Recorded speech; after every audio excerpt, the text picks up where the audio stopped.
Muy buenos días, ¿cómo están? ¿Todo bien? Sí, buenos días. Buenos días. ¿Cuántos estamos ahorita, Reina? Habemos 124. 122. 122, 124, correcto. Bueno, ¿será que empezamos entonces? Sí, Luis. Bueno, hemos venido trabajando nuestra clase, no es un curso completo de criminología ni de política criminal, sino simplemente tratamos de dejar algunas ideas que nos puedan servir para como tema de investigación. Entonces, como formación para un proceso, iniciar un proceso de investigación en materia de justicia penal. La semana pasada hemos estado desarrollando lo que ha sido la política criminal, vimos nuestro programa de política criminal, tuvimos 2 clases de política criminal y creo que nos dan algunas ideas. He puesto un texto que vamos a tener la comprobación de lectura mañana, va a ser nuestra primera comprobación de lectura, así que tienen tiempo todavía de leerlo, de ponerse al día y de ir verificando algunas prácticas que ustedes tienen que ir haciendo. Lo más importante es decir que la formación, la lectura, la reflexión, es cómo podemos interpretar la realidad. Y esto ya lo decía Marx en su oportunidad. No se trata de pensar únicamente en la realidad, sino que tratamos de cambiar la realidad. Ese es el objetivo estratégico. Y en el tema de la investigación, en el tema de la formación jurídica o penal, uno de los fundamentos, digamos, es que nosotros podamos podamos dar una formación que nos sirva de herramientas para tener una actitud, un conocimiento y una actitud crítica. El pensamiento crítico no significa que nosotros seamos criticones. El pensamiento crítico viene desde los griegos. A partir de que Sócrates, incluso los presocráticos, se paraban y tenían sus reuniones alrededor del Partenón. Era la forma de la enseñanza, una enseñanza más natural, una enseñanza en la calle. Era precisamente para darnos una idea de qué era la realidad, de qué era lo que podíamos cambiar y reflexionar sobre esa realidad. Los diálogos de Platón están desarrollados alrededor del pensamiento y de la actitud crítica que tendrían que tener sus discípulos. Y de ahí viene, por ejemplo, el pensamiento de Platón, que Sócrates no escribió nada, ¿verdad? Pero fundó un movimiento de pensamiento, que luego lo retoma Platón y él escribe sus obras. Y bueno, y también está Aristóteles como una crítica a Platón. Y así vienen esos 3 grandes del fundamento del pensamiento griego, donde se trataba de poner la diferencia entre Atenas y Esparta. Era precisamente porque en Atenas había una reflexión sobre la realidad, una crítica sobre la realidad. Y de ahí se retoma el tema de las ideas, y ustedes van a ver también el movimiento en Roma, ya los movimientos también filosóficos de los estoicos.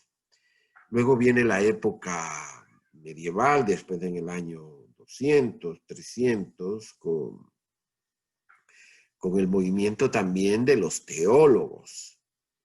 Y la reflexión siempre va pegada a la realidad. Tenemos que ir siempre reflexionando sobre la realidad.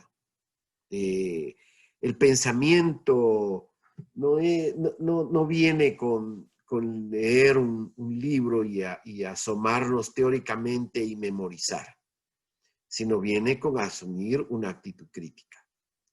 Y no digamos en el siglo XVII, en el siglo XVI, 1500, con lo que se llama el Renacimiento, viene la crítica precisamente a una escolástica y un rompimiento, lo que se llama el surgimiento del Estado moderno, la modernidad. Algunos dicen, bueno, surgió con el descubrimiento de América, pero en realidad hay fenómenos paralelos. Hay un cambio de visión. Los países en Europa, pero no solo Europa, está en el desarrollo, también está China. China no es ahora, China no sería ahora si no fuera por su historia. Lo mismo los japoneses. No es solamente el centro de Europa la que ha dado, entre comillas, la cultura, no. Lo que pasa es que ahí se construye el modelo de Estado. Y digo esto porque cuando reflexionamos sobre el poder punitivo, lo hacemos desde una perspectiva netamente occidental, ¿verdad? Y no es de esa manera. El poder punitivo ha tenido otras manifestaciones en cualquier organización social. Donde tengamos un poder concentrado, vamos a tener siempre un mecanismo de coacción. Es probable que en algunas sociedades no existan, muy pequeñas, no lo sé, pero hasta el momento todas las culturas grandes, masivas, de gran ejercicio de poder, y véanlo ustedes, en la Biblia aparecen los castigos, aparece también el código de Hammurabi, aparecen los egipcios, y definitivamente han de aparecer en la cultura china, en la cultura incluso hindú, en los mayas, como vimos la semana pasada, unas fotografías del Estela 12. Entonces el poder punitivo es una manifestación de poder que se da hacia la comunidad donde estamos desarrollados.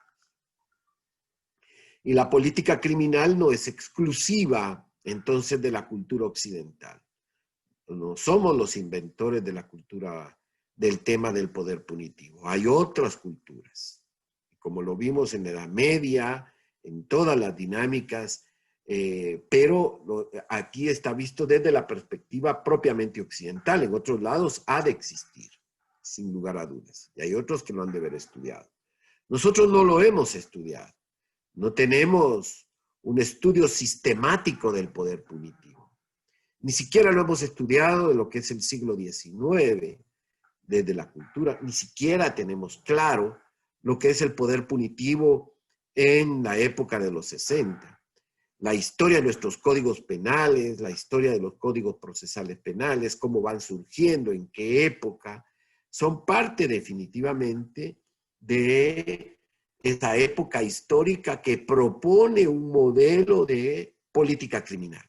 Y un código penal y un código procesal penal son modelos de política criminal que se ofrece a la sociedad.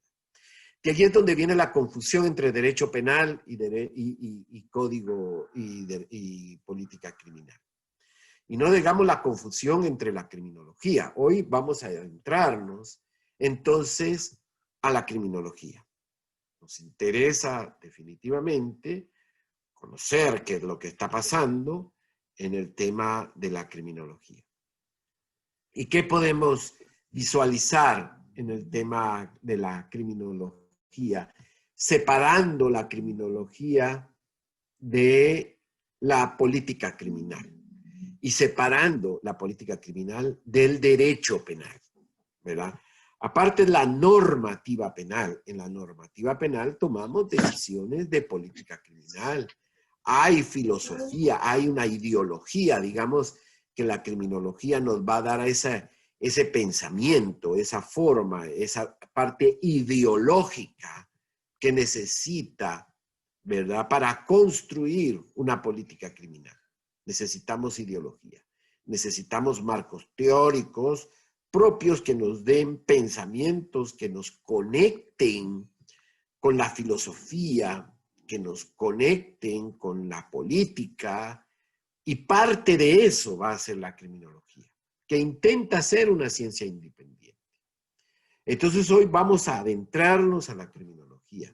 Esto vamos a seguir durante todas estas 3 o 4 semanas, vamos a tener criminología, ¿verdad? Y vamos a estudiar las escuelas criminológicas, las vamos a ver. Y ustedes ya tienen un librito allí, les vamos a enviar otro que yo hice, que yo trabajé un librito que se llama Reflexiones sobre criminología y política criminal, que prontamente se los vamos a dar. Nuestra clase 3, entonces, está relacionada con cómo vamos a hacer la criminología y la introducción y las teorías. En primer lugar, vamos a ver cuál es el objeto de la criminología. Tradicionalmente, la criminología se preocupó de 2 objetos de estudio. Cuando decimos un objeto de estudio, es a donde vamos a orientar nuestra energía, a donde va a estar siempre todo lo que pensemos de una ciencia o de una forma de pensar, va a girar siempre sobre un objeto. Imagínense ustedes la química, gira alrededor de los elementos químicos, gira alrededor de las moléculas. La medicina gira alrededor de las enfermedades y alrededor del cuerpo. La historia gira alrededor de los hechos trascendentales en el pasado que nos explican el presente.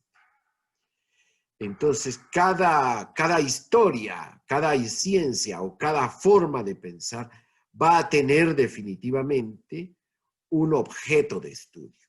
Y eso es lo primero que tenemos que tener. Nuestro objeto de estudio tradicionalmente en la criminología ha sido el delincuente o la persona que comete un hecho delictivo. ¿Quién es el delincuente? ¿Quién es quien comete hechos delictivos? Y esa es una pregunta interesante. La criminología moderna se lo sigue preguntando, pero de una manera muy distinta a cómo se empezó a preguntar antiguamente. Cuando surge la criminología, lo vamos a ver más adelante. Y también gira alrededor del delito, aunque dentro del concepto de la criminología le llamemos crimen, tiene que ver con una relación, definitivamente, que esos son específicamente sus objetos, ¿verdad?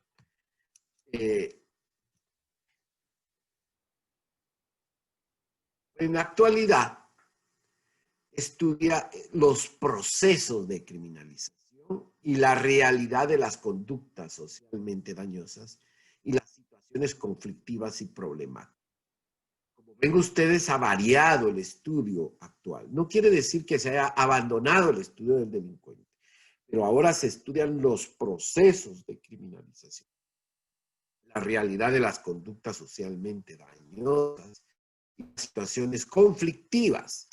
Digamos que la criminología está variando en su enfoque en algunos lugares. Por supuesto que todavía existe gente que estudia al delincuente en su comportamiento al estilo, si quieren ustedes, lombrosiano, y se ha de haber quedado a finales del siglo XIX. Pero ahora nos enfrentamos a un estudio que tiene que ver, la pregunta es, ¿cómo llegó esta persona concreta a cometer algún hecho delictivo en forma reiterada? La pregunta es, y siempre seguirá siendo, como les decía un criminólogo allá por los años 60, 70, que es Hulsman, un holandés, se preguntó definitivamente que quiénes cometían delitos y él pone de manifiesto que todos cometemos delitos. En una encuesta que él desarrolló en Holanda, en los años 60, 70, una encuesta determinada a la población, preguntó que quién había cometido algún hecho delictivo en los últimos 2 años. Y resultó que cerca del 90% de las personas había cometido un hecho delictivo.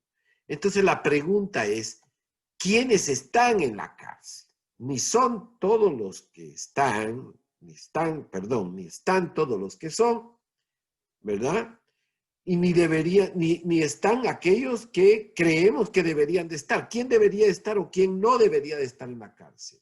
Si todos hemos cometido algún hecho delictivo en los últimos tiempos, la pregunta radica entonces es, ¿quiénes son los que cometen un hecho delictivo y por qué se llega a cometer un hecho delictivo? Pero también la pregunta que va allí inmersa en la criminología moderna es ¿por qué las instituciones de justicia seleccionan un hecho delictivo o alguna persona de... Entonces tenemos una evolución del objeto de estudio. La visión tradicional se preocupaba por lo que llamamos la etiología.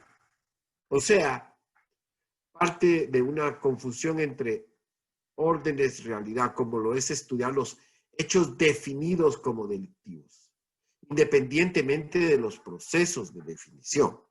Entonces, ustedes vimos la semana pasada en criminología, en política criminal, que no todos los hechos delictivos, o sea, ¿quién define un hecho delictivo? ¿Quién dice que este es un hecho delictivo y después no es un hecho delictivo? Voy a poner un ejemplo que ahorita nos atañe porque lo vimos, el tema del financiamiento electoral ilícito.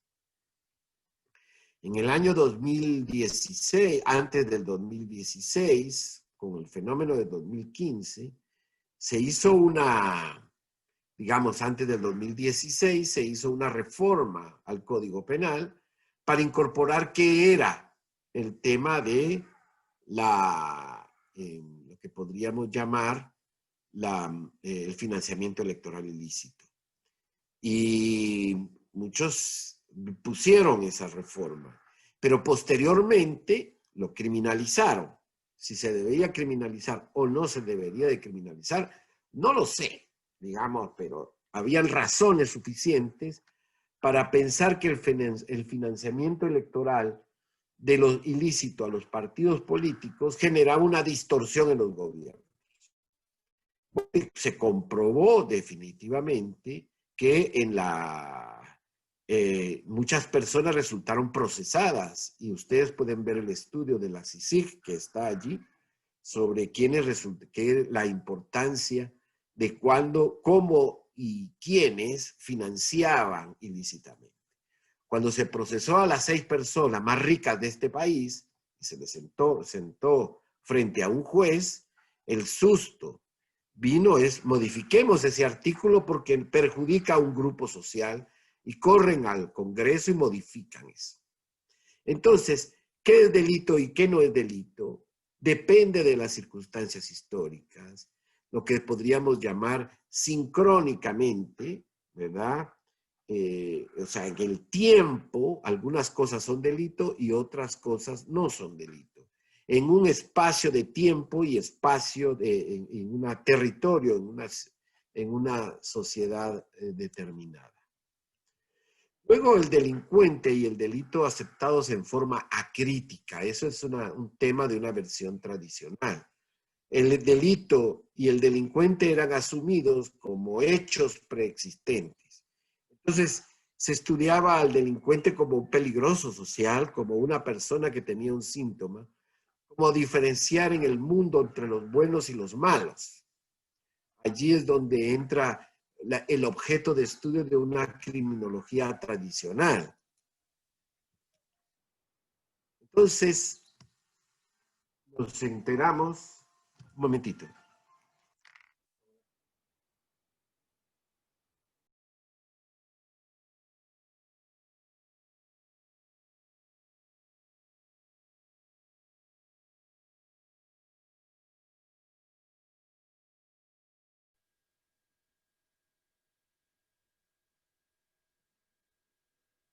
Active su micrófono, Luis.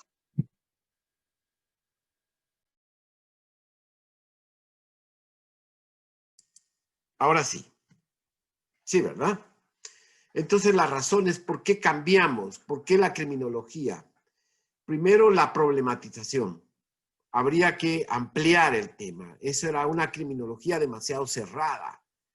Y aquí hubo el doctor Federico Mora, si ustedes estudian o miran sus escritos, él está muy apegado a lo lombrosiano. Como buen médico, el doctor Federico Mora se dedicó a la criminología positivista.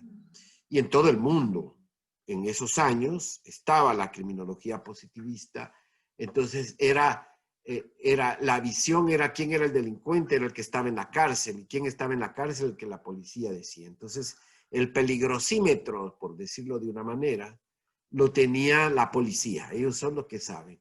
Entonces, nos dimos cuenta, después de los años, lo vamos a ver más adelante, que era necesario cambiar el enfoque, ya no tener un enfoque demasiado cerrado con el tema criminológico, sino más que todo, el redescubrimiento del delito es ante todo un conflicto social.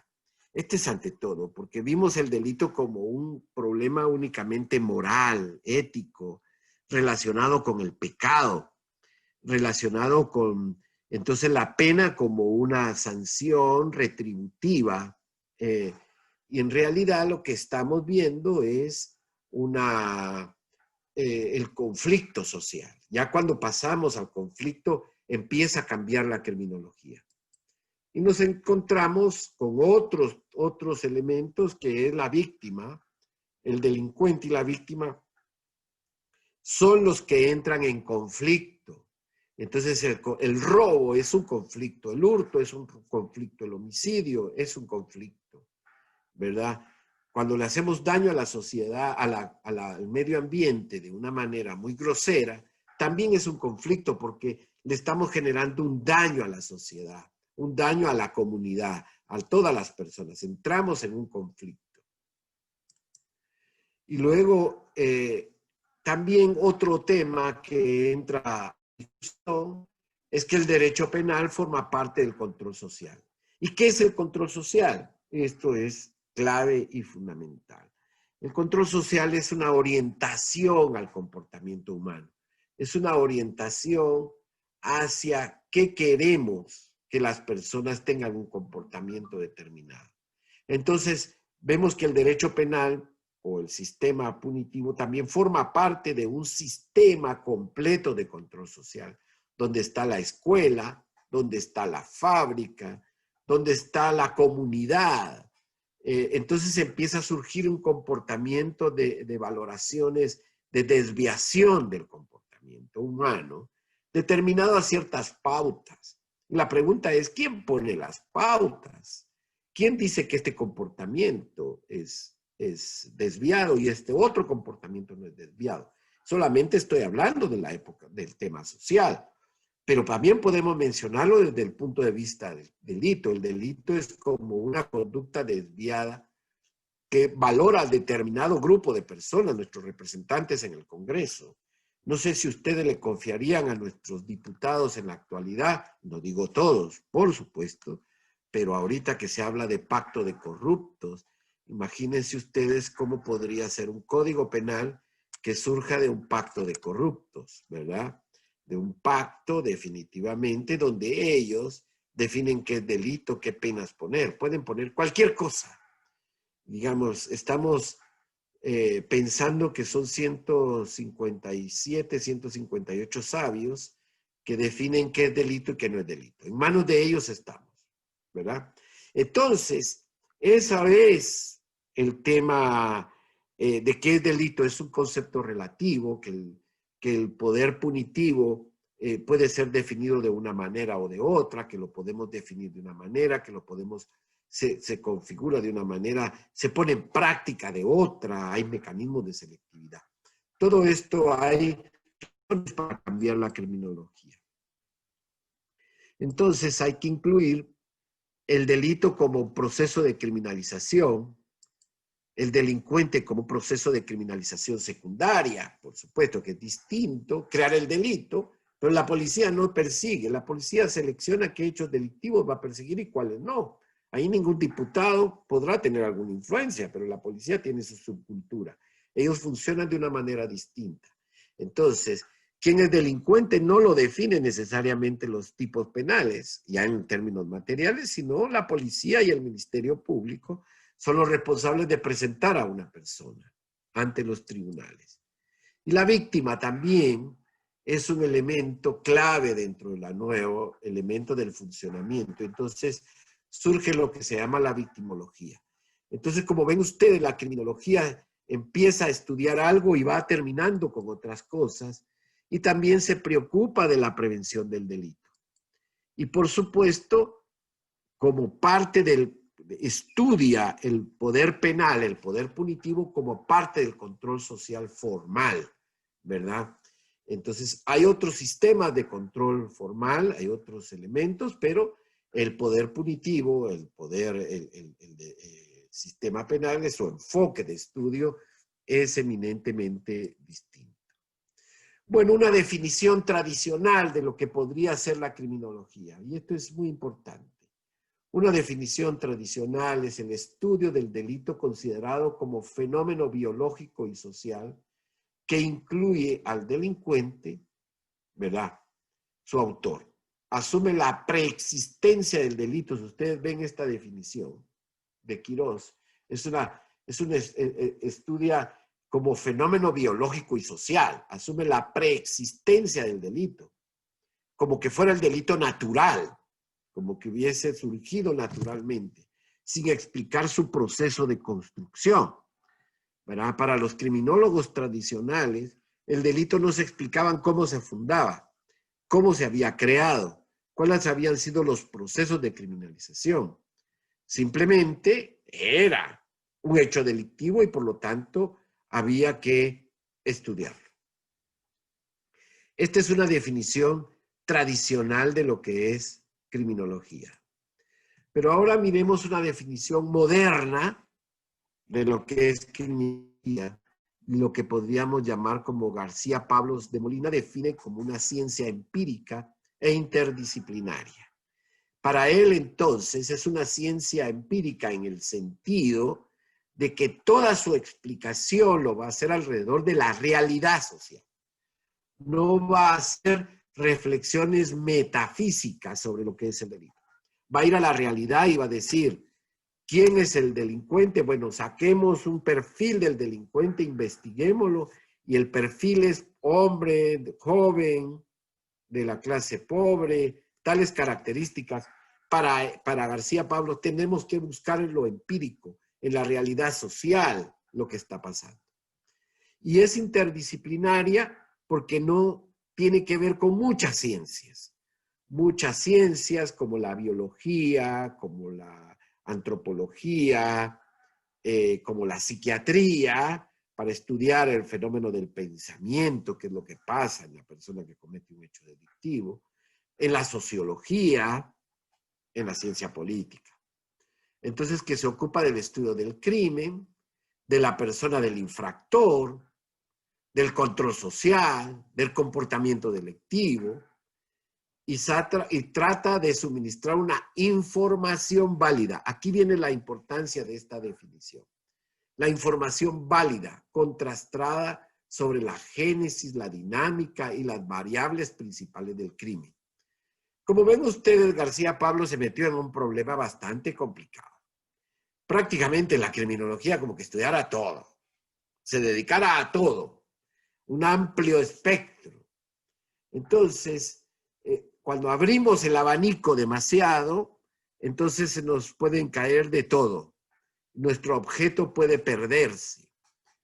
A mí en lo personal es una definición que me parece demasiado general, que no ayuda a enfocarnos, a saber, a diferenciar la criminología de la política criminal en las grandes decisiones.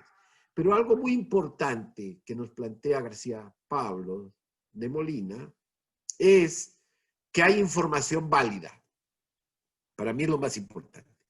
¿Cómo se obtiene la información? A través de un método, de la metodología que vamos a utilizar. Y eso en la criminología es un problema bastante serio, el método.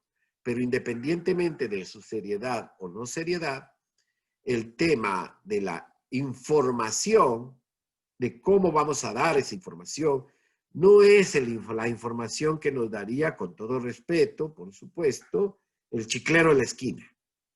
Y yo he visto algunos alumnos que dicen, bueno, ¿qué opinas de la pena de muerte? Sí, debe aplicarse la pena de muerte por esto y por lo otro, con valoraciones sin argumentos, sin investigación, sin visiones, sin ideología.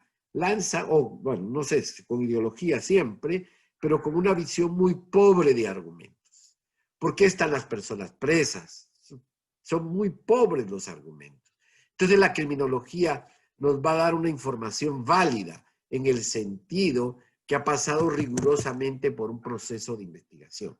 Esto es lo que nos pretende plantear, pero en su definición, aun cuando sea moderna, es una definición demasiado amplia porque mete con una multidisciplinariedad. No podemos comparar la biología necesariamente, habrán elementos de conexión, y algunos lo han hecho, entre la biología y la sociología, entre la psiquiatría, ¿verdad? Y la antropología. Pueda existir conexiones, pero una visión multidisciplinaria es bastante compleja, y además cuando llamamos ciencia empírica e interdisciplinaria, tenemos una confusión de métodos, una confusión de categorías. No es lo mismo estudiar el psicoanálisis en la teoría del subconsciente de Freud a estudiar los procesos de criminalización. Por supuesto que puede existir alguna relación en el psicoanálisis, pero entonces que dé una explicación del psicoanálisis, que dé una explicación terapéutica, si se quiere, para que la persona pueda comprender su comportamiento. Pero no podemos llamar criminología tanto al enfoque necesariamente, desde un enfoque, combinar la metodología del psicoanálisis. Las categorías son completamente distintas. Por eso esta crítica a este tipo de pensamiento, en la definición moderna, Zaffaroni ha planteado una definición interesante, una definición que rompe con un esquema tradicional de la criminología. Para Zaffaroni, la criminología no es una ciencia, precisamente porque no aporta, no tiene un método único de conocer. Un químico sabe que tiene que someter su conocimiento y el estudio de las moléculas y los átomos a ciertas dinámicas metodológicas que le exige el método científico, pero no lo va a poder hacer a partir, ¿verdad?, necesariamente de combinar la química, que a alguien se le suba la adrenalina y por eso mata a otra persona. Puede ser una explicación, pero no es necesaria. Hay personas que tienen temperamentos fuertes y pueden manejar ese temperamento fuerte. Pueden controlar sus emociones. Pueden manejar su estrés, ¿verdad? Pueden ser explicaciones, pero sí podría servir en el derecho penal para algo, pero no necesariamente nos daría el tema. Voy a ver un poquito los chats aquí. Entonces, la definición de Zaffaroni nos habla que es un conjunto de conocimientos que nos permite explicar cómo operan los controles punitivos. Como ven ustedes la definición anterior de García Pablo, García Pablo no estudia los procesos, el control social. Para Zaffaroni se enfoca en las instituciones que desarrollan, que ponen en práctica el poder punitivo, ¿verdad? Entonces, operan los controles, cómo funciona la policía, cómo funciona el Ministerio Público, cuáles son las visiones de los jueces, porque cómo pasa en la cárcel, cuáles son los procesos de criminalización. Todos estos elementos a Zaffaroni le llaman más la atención que estudiar una criminología sobre quién es el delincuente. ¿Quién produce al delincuente? Diría Zaffaroni. Pues bueno, lo produce el Parlamento cuando define los tipos penales. Entonces vamos a ver cómo fueron las discusiones en el Parlamento para crear ese tipo penal, ¿verdad? los efectos que provocan y cómo se encubre en cuanto ello sea necesario. ¿Qué quiere decir? ¿Qué se criminaliza y qué no se criminaliza? Insisto en esto porque ahorita estamos en un debate cómo los ministerios públicos, lo pongo como ejemplo, como estudio, como la fiscal Claudia Paz y Paz y con Tel Maldana, funcionó de una manera el Ministerio Público. Y ahora funciona de otra manera el Ministerio Público. Está cambiando su visión. Los procesos de criminalización han cambiado. Y Zaffaroni dice, bueno, estudiemos qué está pasando en cuanto que qué se encubre y qué no se encubre. ¿A qué le pongo más atención y a qué no le pongo más atención? La salida de la CICIG, por ejemplo, puede explicar a qué se le va a poner más atención en los procesos de criminalización y a qué no le vamos a poner atención en los procesos de criminalización. Entonces, también para Zaffaroni la criminología nos debe proveer información sobre qué elementos, por ejemplo, o qué herramientas distintas podríamos utilizar a la cárcel, qué alternativas punitivas podemos utilizar, ¿verdad? O menos violentas. Entonces la criminología abarca un montón, ya se estudia, se enfoca bajo otro criterio. Veamos, por ejemplo, el derecho indígena que platicábamos anoche con algunos de sus compañeros. El derecho indígena necesariamente tendríamos que ser un objeto de estudio también de la criminología, porque podemos encontrar soluciones más efectivas para la solución de los conflictos que el poder punitivo. O incluso puede hacer que no en algunas situaciones. Todo depende. Pero entonces la criminología juega un papel muy importante porque asume una visión crítica sobre el poder punitivo. Vamos a ver esto más adelante con la escuela clásica y cómo Beccaria en realidad asume una posición crítica sobre el poder punitivo. Bueno, hay otra definición moderna de Juan Bustos Ramírez, que es el estudio de la criminalidad y del control considerados como un solo proceso social, surgido dentro de mecanismos de definiciones políticas y jurídicas de una organización social determinada. Para Bustos Ramírez, como ven ustedes, para Juan Bustos, para Zaffaroni y para una definición anterior de Quirós, son cuatro definiciones distintas de criminología. Digamos que por un lado estaría la definición de Quirós y de Juan Pablo, que definen una criminología enfocada al delincuente, al criminal, aunque más moderna, de García Pablos, pero una definición de Zaffaroni y de Juan Bustos Ramírez enfocada hacia los procesos de criminalización. En el caso de Zaffaroni, está más orientada esa definición hacia los procesos más amplios de procesos de criminalización, mientras para Juan Bustos Ramírez, la definición de criminología tiene una relación directa con el poder. Aquí hay algo muy interesante. Bueno, ayer que se celebró, o se conmemora, el golpe de Estado en Chile, la caída de Allende, vale la pena mencionar que Juan Bustos Ramírez definitivamente pues fue un protagonista porque era asesor del Partido Socialista en tiempos de Juan Bustos Ramírez, ¿cómo se llama?, de Allende, y él tuvo que salir de Chile, fue perseguido, lo quisieron atrapar, huyó a España, y ahí desarrolló su carrera en Barcelona. Se fue a estudiar, pasó por Honduras, pasó por algunos países huyendo, y luego se fue a Alemania, estuvo en Alemania estudiando, y luego se fue a España, en Barcelona, donde hizo su carrera.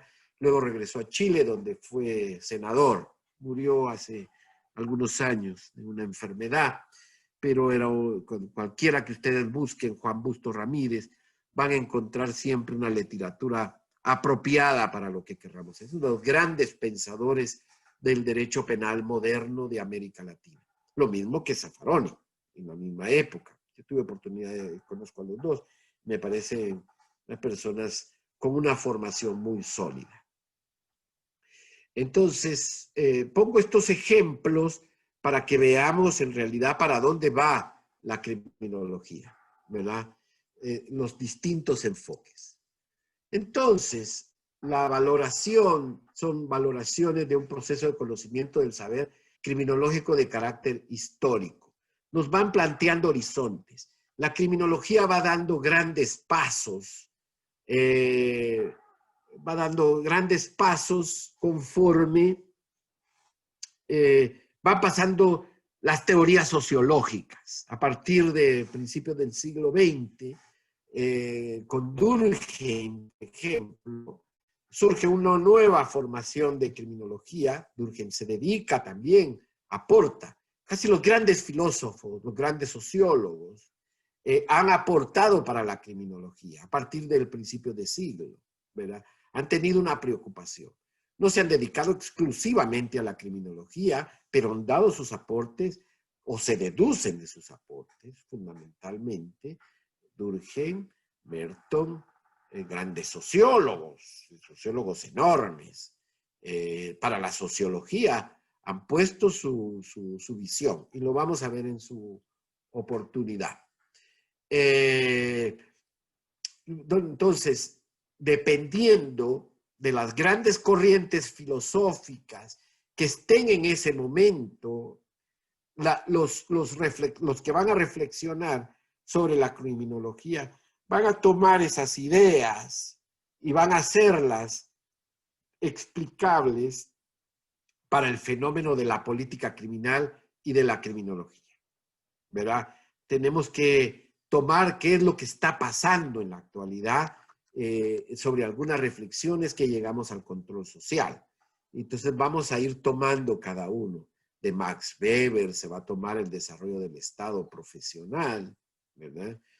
De Marx se va a tomar la posición crítica, y de ahí ya viene la criminología crítica, fundamentalmente la escuela de Frankfurt, que es muy grande en filosofía, que es muy grande en sociología, y es enorme en lo que se refiere a la criminología, ¿verdad? La escuela de Frankfurt, ustedes pueden ver estos grandes pensadores en la escuela de Frankfurt que dieron como enfoque, y en América Latina tenemos luego pensadores enormes. Está Rosa del Olmo, está Lolita Níjar de Castro, Juan Ramírez, está Zaffaroni, hay varios. Y ahorita en la actualidad podemos encontrar otros pensadores que lo vamos a ver en su momento oportuno.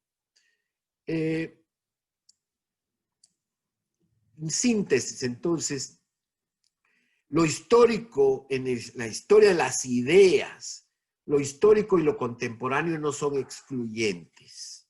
Siempre vamos tomando y viendo de dónde viene una idea criminológica, lo que podríamos llamar la genealogía de nuestro pensamiento, lo vamos a encontrar también en el pasado. Los criminólogos críticos van a encontrar en Marx muchas ideas básicas sobre el tema de la criminología crítica. Ojo, Marx no escribió criminología, él interpretó la realidad. De Platón podemos encontrar ideas de la justicia, ¿verdad? Así como también en la Edad Media.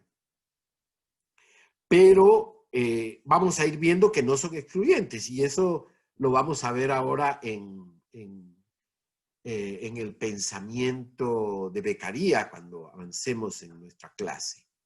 Entonces, las definiciones perviven el delito y el delincuente, pero evoluciona su contenido. Vamos a seguir estudiando el delito y el delincuente, pero la definición, asumimos una definición tradicional sin crítica, nos quedamos como una criminología paralizada, que no es capaz de remontar y hacer crítica al funcionamiento del sistema penal. La contemporánea, en cambio, explica los procesos de criminalización. Entonces, el saber criminológico, vamos a ir viendo una parte histórica, cómo va evolucionando la conformación de la monarquía en la Edad Media. Vemos, si ustedes buscan dice Zaffaroni que el primer libro de criminología fue escrito en la Edad Media, que se llama el martillo de las brujas, ¿verdad? Los estados peligrosos de cómo se perseguía a las brujas. Lo pueden buscar ahí. Y eran argumentos para... Y luego tenemos el iluminismo, la Revolución Francesa, la escuela clásica. Luego tenemos la inclusión del método científico, el positivismo, la inclusión de la sociología a principios del siglo XX y el análisis del conflicto ya en los procesos de etiquetamiento y la criminología latinoamericana como parte de la criminología crítica, que no es exclusiva de Latinoamérica, también está en Estados Unidos la criminología crítica, también se dio en Italia, en la Escuela de Bolonia, fundamentalmente con Alessandro Barata. También hay un movimiento muy fuerte de criminología crítica, que en Guatemala lo tuvimos, ojo. Aquí hay un profesor que se llama Monzón Paz, que escribió un libro sobre derecho penal, pero Monzón Paz escribió un librito que se llama La violencia institucionalizada. Según me contaba Lolita Nillar de Castro, bueno, ustedes saben que Monzón Paz murió en 1979, murió asesinado. Él escribió un libro que se llama La violencia institucionalizada en Guatemala, con un enfoque de criminología crítica, y ellos se reunían con Lolita Nillar de Castro, se reunía el grupo latinoamericano de criminología crítica, ahora ha tenido otro tipo de situaciones, ha cambiado su visión, pero durante los años 80 fue muy contestatario, formó parte de toda esa gama de crítica al poder autoritario que estaba con el fascismo y los estados militaristas de nuestros países de América Latina. Entonces, tenemos qué son las teorías criminológicas. Entonces, son las diferentes corrientes del pensamiento que han sido elaboradas alrededor del problema criminológico. Son producto del desarrollo de diferentes ciencias, filosofía, antropología, sociología, psicología, política, historia. Entonces, las corrientes criminológicas van a arrancar de todas estas y van a ir dándose. Por eso Zaffaroni dice que no es una ciencia. Algunos van a estar molestos conmigo en Guatemala por lo que digo, pero no es una ciencia precisamente porque no tiene un método único, porque no tiene unas categorías únicas, dependiendo del enfoque. Pero la criminología se va a dedicar al saber sobre el delito, al saber sobre el poder punitivo, y nos va a dar herramientas de un conocimiento fáctico de su funcionamiento. Entonces, como vemos, podemos ver en esta conclusión que tenemos varias corrientes que se pueden ir agrupadas. Las vamos a estudiar. Estas son las 4 corrientes que vamos a estudiar. Cada una puede ser estudiada bajo distintos niveles, pero vamos a estudiar la escuela clásica o la teoría clásica sobre criminología, que hay una duda si es criminología. Yo tengo la impresión de que no es criminología, sino que es más política criminal, un enfoque muy distinto. Luego la escuela positiva o la teoría positiva, que surge en los años, vamos a la escuela clásica, que surge con el iluminismo, Beccaria, Montesquieu, Bentham, John Rawls. Entonces, John Howard, perdón. Tenemos 3 específicamente que estudiaron ese tema. De la escuela clásica, que lo vamos a ver, Bentham, Beccaria, ¿verdad? Y John Howard, que metieron las manos, digamos, en la realidad. John Howard escribió El estado de las prisiones en Inglaterra y en Europa. Él se dedicó a viajar por toda Europa y visitar las cárceles y hacer informes sobre las cárceles y pasarlas al Parlamento inglés. Gracias a él, digamos, se pudo construir una crítica sobre la cárcel. No solamente él lo hizo empíricamente. Luego lo retoma Bentham, también inglés, que construye lo que podríamos llamar el nuevo concepto de cárcel. La cárcel moderna surge alrededor de la visión de Bentham. Y luego viene Beccaria, que es digamos, se le considera el padre del derecho penal moderno. Y luego la escuela positiva, que tenemos la escuela italiana fundamentalmente, y luego las escuelas sociológicas de principios del siglo XX y las sociológicas del conflicto, que es el etiquetamiento y la criminología. Estas 4 las vamos a estudiar durante este mes, no se preocupen. Y luego, ¿qué se van a dedicar? A la conducta, al autor, a la víctima, a las instituciones del control social. Van a estar imbricadas que en ese objeto de estudio con categorías distintas, con visiones distintas, con enfoques distintos. Bueno, eso es hasta aquí. 3 preguntas porque ahorita vamos a estudiar la escuela clásica. Luis, fíjese que Mónica Yesenia Díaz tiene hace rato levantada la mano. No sé si se le activó su Por manita. favor, dele usted. Usted me dice. Usted le ¿O dice. ella quiere comentarnos algo, Mónica? Yesenia Díaz. No, buenos días. Sí, Hola. buenos días. No, yo creo que se levantó y no me percaté. Ahorita lo voy a revisar. Ah, no te Gracias. preocupes. Perfecto, está bien. Entonces esperamos sus preguntas.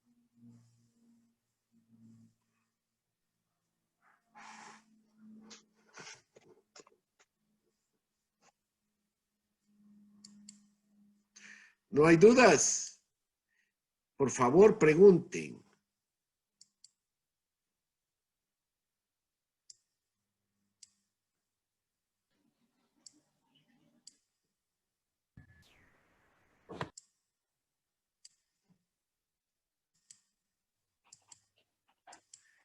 Vamos a ver.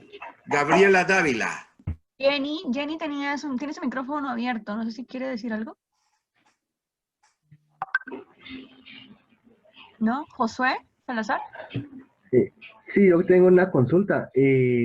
Con cuestión a lo que el licenciado mencionó con las reformas al Código Penal, ¿verdad? O sea, cuando los legisladores determinaron excluir de la norma el financiamiento electoral ilícito, pero luego establecieron una nueva reforma agregando un nuevo delito, pero trayéndolo a la actualidad con el caso de Sandra Torres, el cual fue muy criticado en virtud de que como se les aplicó el nuevo delito de forma retroactiva, indicando el juzgador de que cuando ellos cometieron el delito, el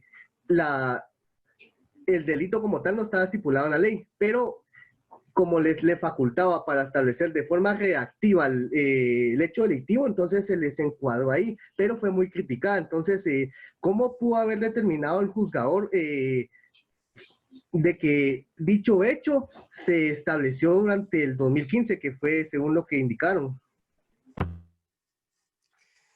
Mi respuesta puede ser un poco especulativa, ¿de acuerdo? No creo que se haya sido violando el principio de irretroactividad de la ley. No lo podría haber hecho porque, lógicamente, un amparo hubiera sido inevitable. Pero no tendría como, no tengo el caso, no he estudiado el caso para poderle decir qué pasó. Es una situación más de garantías, ¿sí? Es más del análisis de derecho penal y procesal penal. Pues es un razonamiento sobre el tema de afectación. Y puede hacer que el delito sea el mismo. Lo que modificaron fueron algunas formas de comisión. ¿Verdad? Probablemente lo que varió fue la pena, pero la prohibición está allí. La prohibición no varió. No registrar el hecho delictivo, probablemente la pena haya cambiado, pero no la ilicitud penal. ¿De acuerdo? Ok, gracias, licenciado. Sí, pero esa es una respuesta muy especulativa de mi parte. ¿Alguien más? Licenciado. Sí. Sí, disculpe, tengo una pregunta respecto a específicamente un punto de vista. Estaba en mis estudios, yo he podido verificar ciertas posturas respecto a la victimología, como el estudio de la víctima, ¿verdad? Entonces, respecto a lo que usted considera, ¿usted es de la idea de que la victimología tiene que ser estudiada como una rama o como una ciencia aparte de la criminología? ¿O usted considera que la victimología debe de ser estudiada desde el punto de vista como una rama o como una parte de la criminología? Gracias. Bueno, la criminología surge dentro del positivismo criminológico. Y surge para, más como para justificar o para buscar como un agente provocador del que comete el hecho delictivo. La victimología cada vez se está separando del... Acuérdense que el problema es hablar de ciencia. Galindo creo que es el que habló. No. No, licenciado. ¿Cómo se llama usted? Ahora ya Saúl. parezco ciego, la verdad, porque tengo que ver con la voz. Saúl se Entonces, si llama. se muestra problema, mejor, digamos. Me llamo Saúl, licenciado. Saúl, Sí. Saúl puede mostrarse por video, porque no, por lo menos verlos, porque me siento así como un ciego. Imagínense, soy un ciego. Cierro los ojos ahorita y me da igual a cerrar los ojos o no estar. Sí, ya. El video ya lo puse, Lic. Bueno, tal vez no lo veo porque mi pantalla es muy... al estar presentando. Bueno, lo cierto es que la victimología, al estudiar los procesos de victimización, que son, se ha ido separando de la criminología como objeto de estudio. La víctima se incorpora como, a partir de que se enfoca el conflicto, a partir de que el Estado deja de ser el afectado por el bien jurídico, el concepto de bien jurídico, siempre fue oscuro. Cuando surge el concepto de bien jurídico era como una limitación, pero luego el concepto de bien jurídico tiene nombre y apellido cuando se afecta. Cuando dice bien jurídico tutelado, no lo hago estudiar, me imagino. Ustedes ya estudiaron Derecho Penal 2, ¿verdad? Dice, bien jurídico tutelado, la propiedad. Bien jurídico tutelado, la integridad física. Bien jurídico tutelado, la vida. Perdónenme, eso no es así. En la realidad, cuando se dice víctima afectada, Graciela Pérez González, estamos hablando de una víctima concreta.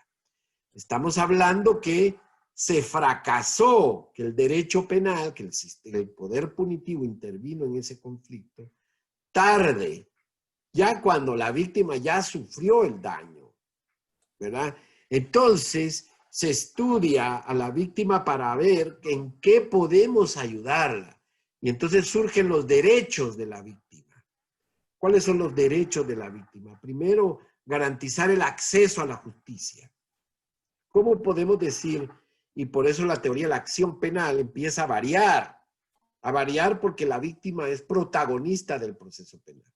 Si ustedes ven el artículo 5 del Código Procesal Penal, nos dice que también hay que satisfacer los derechos de la víctima.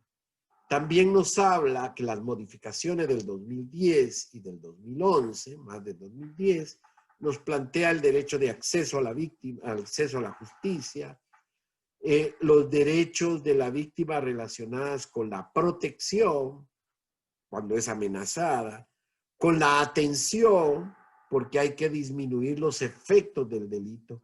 Probablemente no podemos modificar a la víctima absolutamente nada. El hecho delictivo le causó un impacto tan grande que no podemos volver a la situación ex ante, pero al menos podemos reducir sus efectos. Entonces viene el tema de la atención a la víctima. Y luego viene, ustedes van al Ministerio Público. Ojo, que no lo hizo la fiscal actual. Esto lo hicieron desde hace 10 años. Empieza la unidad de atención a la víctima en el Ministerio Público a ver un enfoque distinto a que el derecho penal tiene carne y hueso que tiene la víctima. Entonces viene la atención a la víctima. También viene la reparación y la garantía de no repetición. Entonces son los derechos de la víctima. Acceso a la justicia, ¿verdad? Protección, atención, reparación y no repetición. Estos son como unos derechos reconocidos a la víctima. Y la victimología se va a encargar de esos estudios de victimización, de la prevención también, para que las víctimas no sean víctimas, evitar que sean víctimas. víctimas. No solamente decir, no, miren, las personas andan libres, pero que una mujer decida andar con minifalda en la calle no es una parte del delito para que se dediquen a violar. Es un enfoque distinto. Las mujeres tienen derecho a vestirse como quieran. Lo que no tenemos los hombres, o lo que sea, es un tema de agredirlas verbalmente. Eso estudia la victimología. Cada vez se va separando más, si usted quiere, como métodos empíricos. Pero yo sigo con la duda si es o no una ciencia, tanto de la victimología como de la criminología. Pero el origen de la victimología está en la criminología y está en el positivismo criminológico. Bueno, ¿avanzamos? Licenciado, Sí, buenos días. No sé si me permite una preguntita. claro. Licenciado, fíjese que yo estaba aquí solo para ver si me quedó claro lo que usted ha venido explicando sobre cómo se concebía antiguamente la cuestión del delincuente y el delito y en la actualidad. Es decir, que en la antigüedad se consideraba el fenómeno de delincuente como un hecho natural. Y entiendo que en la actualidad se considera como delincuente a aquella persona que en este caso las instituciones o el Estado determina como tal. Así es. Así es, ¿verdad? Esa es las nuevas corrientes criminológicas tienden a eso. No quiero decirle que no hayan en la actualidad. Zaffaroni, en un artículo que lo voy a buscar, dice la criminología tiene también, son como dinosaurios. Están vivos. Mire usted, no lo digo por el Estado, porque no es tan así, pero las visiones de criminalidad probablemente en algunos lugares todavía está el enfoque en la brujería. Mire la muerte, lo que pasó en San Luis Petén. No digo que lo haya hecho el Estado, ¿verdad? Pero la peligrosidad está en el Código Penal. Anoche veíamos el artículo 70 y no sé cuánto que habla de las medidas de seguridad y los estados peligrosos. Son como dinosaurios que están vivos todavía y caminan y forman parte de la idea de la policía. Dependiendo de la policía es la que más tiene ideología de la criminología. Son los que la ponen en práctica. Yo tuve oportunidad de trabajar en un manual de criminología para la policía. Y uno de los enfoques a cambiar la idea de la policía. Si la policía sabe, pero si la ideología de la policía es lombrosiana, es positivista, pues va a ver a los peligrosos, va a ver a los comunistas, va a ver a los que piensan distinto. ¿Quién dice cómo debe pensar la gente? ¿Quién dice? El gran problema del derecho penal, que ahora se está planteando la diferencia entre el fenómeno criminal de la acción y el fenómeno criminal del autor, eso lo va a estudiar. Las decisiones son de la política criminal, pero quien le va a dar ideas, quien le va a dar información empírica va a ser la criminología. Respondo a su pregunta. Sí, licenciado, solo también tengo una duda más con relación a la definición que da García Pablos, que se refiere a una ciencia empírica e interdisciplinaria. ¿Cómo puede explicarse? O sea, yo entiendo que el empirismo no tiene ningún sustento científico. Entonces, ¿cómo podemos decir que es una ciencia empírica e interdisciplinaria cuando lo empírico, le digo, o sea, no tiene que ver con ningún método científico? No. Cuando él habla de la empiria, no está hablando de lo empírico como un conocimiento superfluo. Cuando él habla de lo empírico es que usted tiene que llegar a la realidad para tomar el dato de la realidad. Que usted no puede especular, es lo que está diciendo él. ¿De acuerdo? Entiendo. Sí, entiendo. Ajá. Gracias. Lo empírico es que está de la realidad, lo toma de ahí, no es que tiene un conocimiento superfluo. Por eso lo más importante es acá, en esta definición, es esto, información válida. ¿De acuerdo? Sí, muchas gracias. Entonces, en lo empírico acá es que de la realidad social, Lo va a tomar de la realidad. El dato lo va a tomar de la realidad social. Es No como lo va a decir tomar partir de la observación, especulación. ¿no? Es como decir partir A de la partir de la observación. observación, a partir de la entrevista, a partir de, ¿verdad? Observación, entrevista, encuesta, ¿sí? Censo, lo va a tomar método inductivo, método deductivo, va a utilizar las categorías, va a llegar a una conclusión, va a plantear hipótesis, ¿verdad? No es este el tema, que lo va a tomar de la realidad. Usted no va a reflexionar sobre el delito en abstracto, ¿sí? No lo va a hacer como la dogmática penal, ¿me comprende? En abstracto. Usted lo va a tomar de la realidad social. Bueno, sigamos. Vamos a ir avanzando porque tenemos poco tiempo. ¿Está claro hasta acá? Luis, solo con una cosita. Le voy a pedir a los participantes que puedan colocar su nombre y apellido en el chat de Zoom únicamente. Gracias.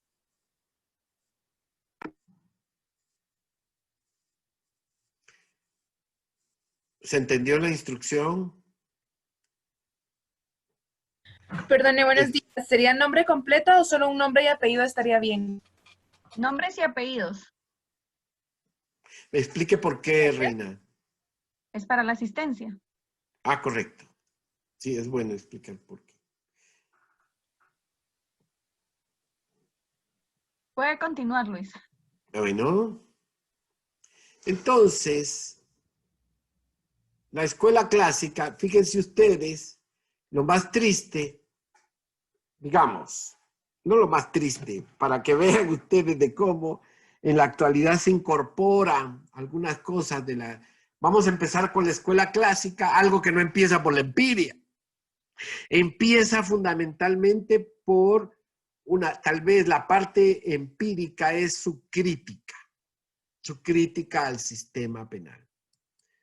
Entonces, la escuela clásica surge en los años de 1700, 1780, 1700, antes, 1700, a principios de 1700, porque surge con la Ilustración, con la Revolución Francesa. Surge con el Iluminismo. La Revolución Francesa, podríamos decir que tuvimos 3 revoluciones. ¿Cuáles son las 3 revoluciones que hubo en 1700? El pensamiento cambió totalmente. Tuvimos, en primer lugar, lo que podríamos llamar una revolución del pensamiento, una revolución de las ideas, una revolución que la sociedad ya no era lo que se había construido durante la Edad Media e incluso con lo que se empezó a cambiar con el Renacimiento, ¿verdad? La sociedad realmente estaba a cargo de los seres humanos. Entonces, se rompen esquemas de visión, de visiones religiosas, empieza el libre pensamiento, digamos, que somos capaces de construir una idea distinta de Dios. Empieza con Descartes, luego pasa con Montesquieu, luego incluso empieza con Hobbes, cuando él plantea el tema de Leviatán, ¿verdad? Entonces se va construyendo algo, un tema Hobbes, está Rousseau, está Montesquieu, está Beccaria, está Voltaire, y los grandes pensamientos de los pensadores del siglo XVIII, fundamentalmente. Lo que se llama el siglo de las luces. Es una idea, es un tema de un rompimiento de amarras con el pasado en el sentido que podemos construir algo completamente nuevo. Nuestras ideas empiezan a cambiar, el tema económico, en el carácter. Luego viene otra revolución en el mundo de las ideas empiezan a cambiar, a atreverse a pensar distinto. Luego tenemos lo que es la revolución industrial, lo que es la transformación, un capitalismo moderno, definitivamente, con los cambios económicos, el surgimiento de las máquinas de vapor, la industria. Y con ello empiezan a surgir las ideas, y eso ya es en el siglo, las ciudades, perdón. Entonces, alrededor de las ciudades empieza a surgir otro tipo de circunstancias, que lo vamos a ver más adelante con el positivismo, pero lo que quiero plantear es las revoluciones industriales. Ya Inglaterra ha tenido una transformación política en el siglo XVIII, también lo tiene Francia, se da la primera independencia, la independencia de Estados Unidos. Si uno lee la Constitución de Estados Unidos, va a encontrar muchas ideas nuevas, completamente distintas a lo que estaba pasando en Inglaterra. Y luego tenemos la revolución industrial, la revolución política. Entonces tenemos tres grandes revoluciones. La revolución de las ideas, la revolución económica y la revolución industrial. Marx hace una crítica a la revolución burguesa y dice, bueno, fueron revoluciones inconclusas, fueron revoluciones que hicieron surgir a una nueva clase social, a la burguesía, y se olvidan de la aristocracia. Bueno, surgen las monarquías constitucionales y todo lo que pueda ser limitaciones, y algunos reyes se salvaron, pero los franceses son los radicales. Son los radicales. Los franceses le cortan la cabeza a los reyes, los guillotinan directamente, con Robespierre a la cabeza. En 1789 a 1790 se da precisamente el movimiento de los jacobinos, ¿verdad? Y los geraldinos, que dividía, era la idea. Y matan, les arranca. ¿Por qué? Porque las monarquías tenían que desaparecer, eran ideas del pasado. Pero ustedes se pueden imaginar lo que ha de haber sido esa gran revolución, pero que viene con las ideas de una revolución ideológica. No pudo haber una revolución política si no hay una revolución ideológica, si no hay revolución de las ideas, ¿verdad? Las ideas, primero, las discusiones, a través de las ideas se llega a Estados Unidos y se logra la revolución estadounidense americana con la independencia de Washington. Y si no, vean la película del Patriota, ¿verdad? Y luego surge también la Revolución Francesa, y luego se desencadenan un montón de revoluciones en América Latina. Hace algunos días estuvo una discusión sobre don Severo Martínez, que escribió un artículo sobre el afrancesamiento de la independencia en Guatemala. Y muy interesante porque pensar como Beccaria, como Montesquieu, como los franceses, bueno, Beccaria era italiano, pero pensar sobre esa ideología en 1811 en Guatemala era perseguidos políticamente. Eran los revolucionarios. Así como pensar como las ideas del socialismo en los años 30 era lo mismo que pensar en las ideologías de esa época. Voy a conseguir el artículo y se los voy a mandar. Está publicado en la revista número 146. Yo no lo tengo, no lo conseguí. Esta semana estaba pensando sobre ese tema, la importancia de la independencia. Y ya lo decía Marx, probablemente no fue la revolución burguesa, fue un movimiento político ideológico importante y político, pero no dejó de ser una revolución. Por Marx la reconoce como algo revolución. Él planteó la revolución de los obreros, la revolución socialista. pero nunca dijo que la Revolución Francesa no fuera una revolución, porque hubo nuevas ideas. El derecho penal moderno, la Constitución de Guatemala, todos los movimientos constitucionales del siglo XIX y del siglo XX son esencialmente producto de la Revolución Francesa. Y si uno analiza lo que son los derechos de la Declaración Universal de los Derechos Humanos de 1948 por Naciones Unidas, luego de la Segunda Guerra Mundial, el positivismo termina con una clave. Y por eso es tan importante lo que estoy planteando para poder entender la escuela clásica.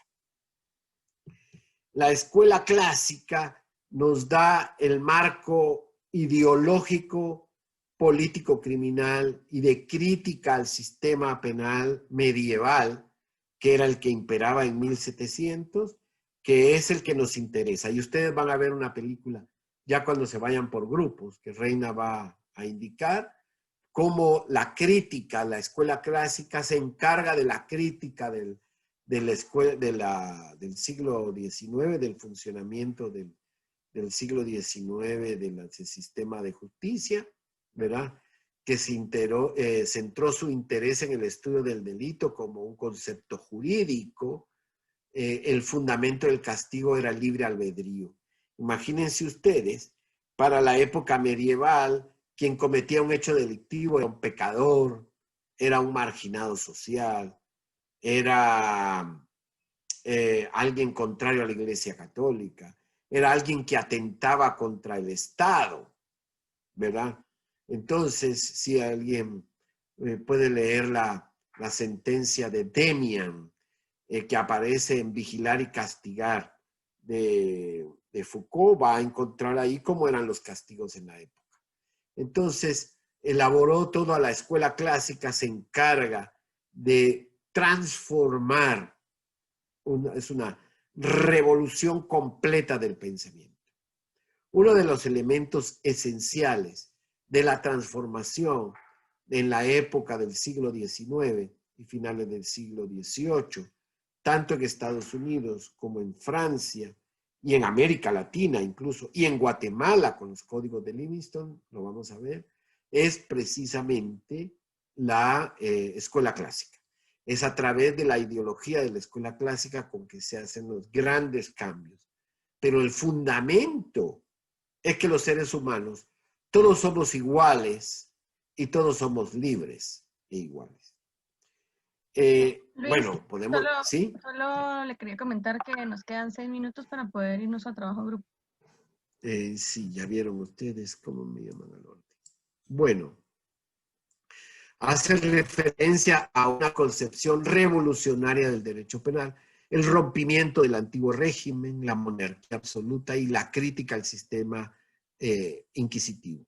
Su preocupación no está en determinar las causas del delito, sino en definir los límites del poder punitivo. Se encarga de ir buscando los límites y la forma y la humanización del poder punitivo.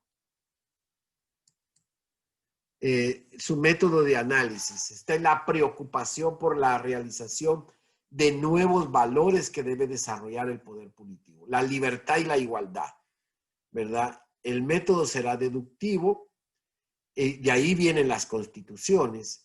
Las otras escuelas del positivismo ya parten de la realidad, pero fundamentalmente esto.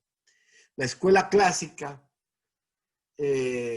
no explica las causas del delito, sino el comportamiento delictivo. Genera un conjunto de principios ideológicos del justnaturalismo.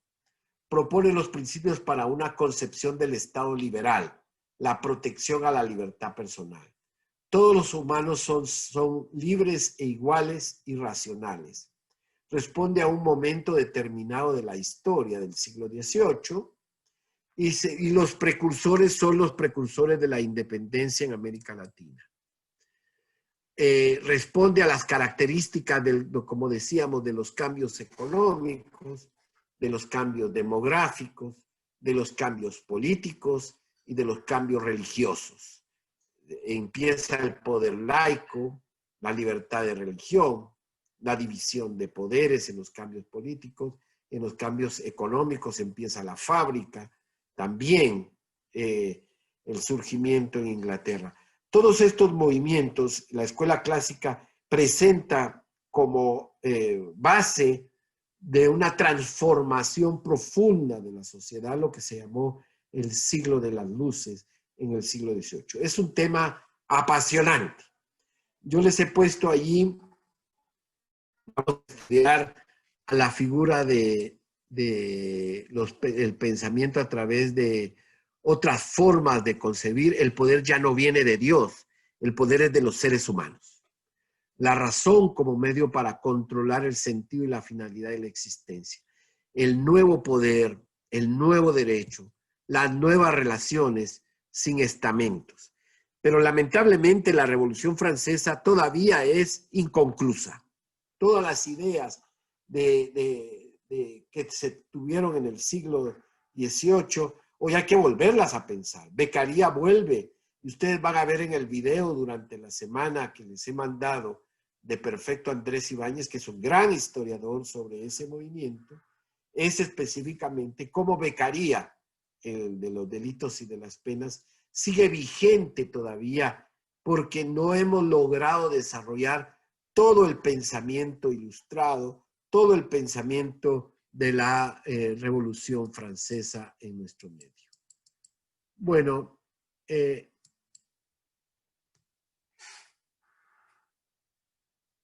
ellos consideran que cualquiera es capaz de cometer un hecho delictivo porque su idea fundamental está en la libertad. Entonces no se puede generalizar quiénes son delincuentes y quiénes no son delincuentes. Simplemente un delincuente para ellos, una persona que ha cometido un hecho delictivo, es específicamente una persona que ha faltado al pacto social. Alguien que ha decidido resolver un conflicto por su propia... ha roto el pacto social. Y como ha roto el pacto social, tenemos que apartarlo de la sociedad, ¿verdad? Entonces surge una idea de la defensa social, pero la defensa social está a partir no de los peligrosos, no de los que han afectado la historia de la iglesia ni nada, sino específicamente de aquellos que han desarrollado un tema de los que han afectado el pacto social. Como todos somos iguales, todos somos libres, todos tenemos la posibilidad de cometer un hecho delictivo. Las ideas centrales de esta es una violación al pacto social, el libre albedrío. El derecho penal no va a modificar la conducta de la persona, sino va a ser el tema de la reflexión. Y ahí es donde Bentham surge. La pena funciona como un desasivo para la demás gente, pero también hay un límite del poder punitivo. Ellos incorporan el principio de la utilidad, ¿verdad? La mayor felicidad posible para todos los ciudadanos, para todas las personas, con el menor costo social. Esta es una gran idea, una idea maravillosa, un invento que le pone fundamentalmente el principio de mínima intervención, el principio de mínima afectación, el principio de proporcionalidad, el principio de utilidad, el principio de economía de violencia. Eso es, y por eso se incorpora en el principio de legalidad de las penas y del proceso y del delito. Todas estas ideas centrales es el nacimiento del nuevo derecho penal. Podríamos decir que el derecho penal como idea básica, como una idea de límites, tiene su origen en Beccaria. Yo los invito a leer el libro de los delitos y de las penas. Como ven ustedes, estas tomas, estas fotografías, no fotografías, estos dibujos, así era como se juzgaba anteriormente, tanto en lo público como en lo privado. Había el tormento, ¿verdad?, de qué era lo que podía ser específicamente. y ahora tenemos, ustedes ven esta persona en los brazos de cómo era el tormento para la confesión. Era la verdad obtenida en relación. Entonces, ¿cuáles son los principales aportes de la escuela? Y con eso vamos a ir terminando. La crítica al sistema inquisitivo del sistema de justicia. Los delitos y las penas, el libro de los delitos y de las penas es una crítica al sistema inquisitivo. La propuesta del Estado de Derecho como límite al poder punitivo. La crítica a la prisión preventiva. La crítica a la tortura. Los aportes de hacia una política criminal minimalista, o sea, mínima, y la humanización de las penas. No las penas crueles, sino precisamente la cárcel. La cárcel surge como idea de que privando la libertad era de todos los seres humanos. Como elemento ideológico, la libertad, somos seres humanos libres. Entonces la cárcel es lo que todos podemos renunciar a nuestra libertad o imponernos la limitación de la libertad, porque es algo que todos podemos aportar en condiciones de igualdad.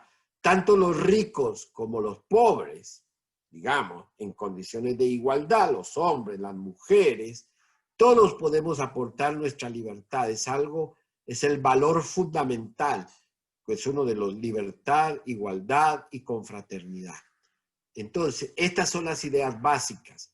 La humanización de las penas está específicamente en el surgimiento de la cárcel y el surgimiento de la utilidad. La mayor felicidad posible con la menor afectación posible.